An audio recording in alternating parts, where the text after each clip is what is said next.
consider your goal. So you have a 5-star hotel for a horse, 4 and 3 and 2 and 1. We have time, we have a money. So when you are thinking about buying a horse, which you will need to spend hours, daily hours with the horse, and groom yourself, of course. Ask yourself, do I have a time to spend with my horse or I don't?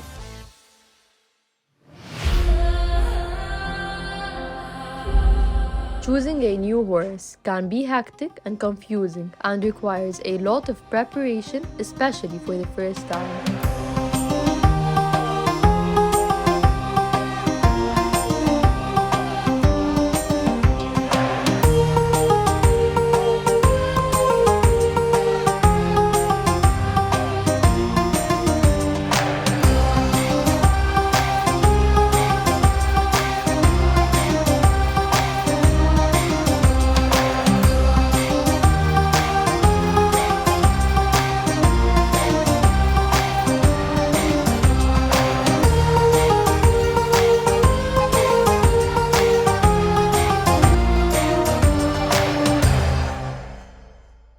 Everyone, you want a new horse, don't you? If you're checking out this episode, you've probably been thinking about buying a new horse and exploring a new option. You've probably been daydreaming about what your horse looks like. Imagine riding a beautiful horse on the beach with the sunset.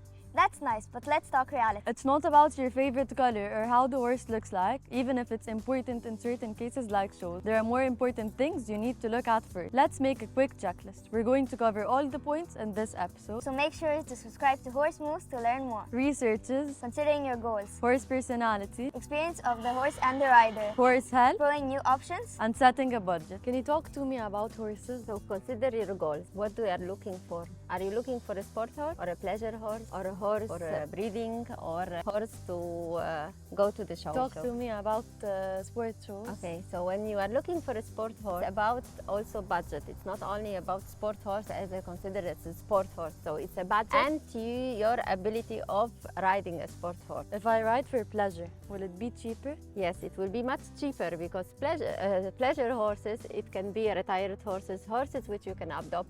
So it's much easier.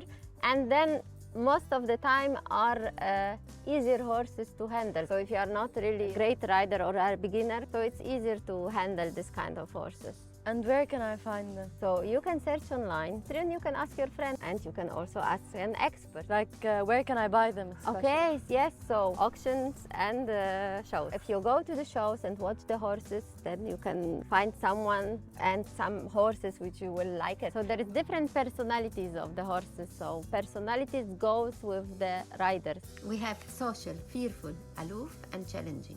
There are horses which they are calm and a bit lazy. This can go very nice with the beginners. So for the beginner riders, we need the very calm horses with a very nice, smooth and soft personality, so they are not troubling a rider while he is riding. Setting a budget. So when you are thinking about buying a horse, it's just not about buying a horse and spending money on the horse. It is about having a time for this horse, which you will need to spend hours, daily hours with the horse. Ask yourself, do I have a time to spend with my horse or I don't? Then consider in your budget that it's not just buying the horse. This is not enough. There are other expenses which you're gonna go through daily, monthly, yearly. So it's not only buying a horse again, it's about other expenses. So we have a stabling of the horse, and there are categories of the stabling. So when you buy a horse, you need to put him somewhere. If you have your own land, then you are putting him beside your home and the cost will be much cheaper. If you have to rent a place, it's about also categories. So you have a 5-star hotel for a horse, 4 and 3 and 2 and 1. So it goes also from very high to very low, and it's also in your budget. We have time, we have money. So we have the money for stabling, and then we have to put on the side the money which you're gonna spend on food,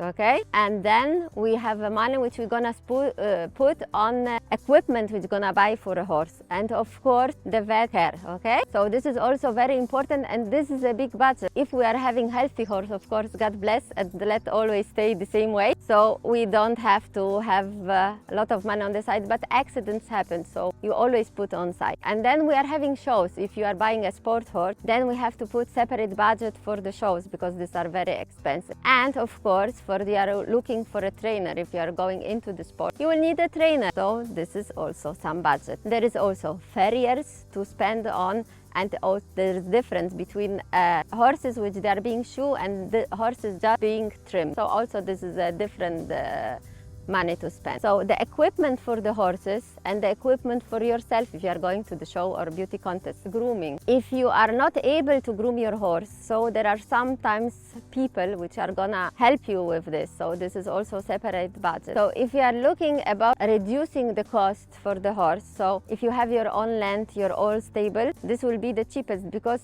you can feed the horse from the grass which you are having beside the house and just add a very simple thing and groom yourself, of course. And then when you're looking for places which to be outside and you're gonna rent it, this is a totally different category of money you're gonna spend. There is a lot to do when you get your horse depending on the personality. Horse personality. We have calm and nice horses and we have temperament horse, but all the horses can be trained with some groundwork and love. We can change any horse. And we can create from even really not attractive, not compatible with a rider horse, we can make him really loving and nice horse. So the groundwork is very important. So when we create a bond with the horse, when we are grooming the horse, when we are feeding the horse, we are making really connection with the horse. So this is important to have this connection and spend time with the horse. We need to read body language. It is very important to know your horse and to read from the body language of the horse. Groundwork. Groundwork is very important for a horse to keep a bond with your horse. So you have to spend time with the horse. So when you're walking the horse daily, when you connect, when you're grooming the horse, you are bonding with your horse. So this is the way you connect with your horse and you get to know him. So with the different personalities, it's very important to know your horse exactly what needs he has and how do you feel about yourself spending the time with the horse. So,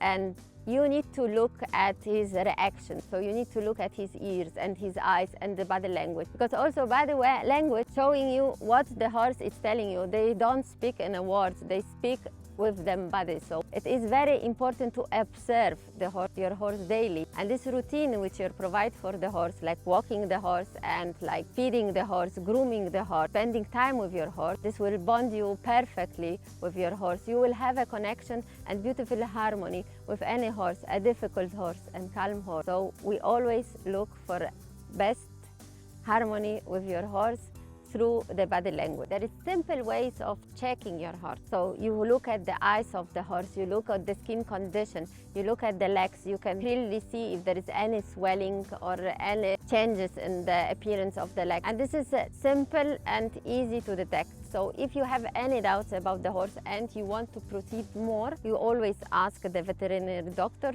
for a full checkup. Explore your options, take a lesson, check the show, go to the auctions, look for your horses. And there is always more to know about the horses. And there is no such a thing as a perfect horse, but there is always perfect horse for you. And always trust your gut. Thank you for watching. Subscribe below and keep posted for the next episode.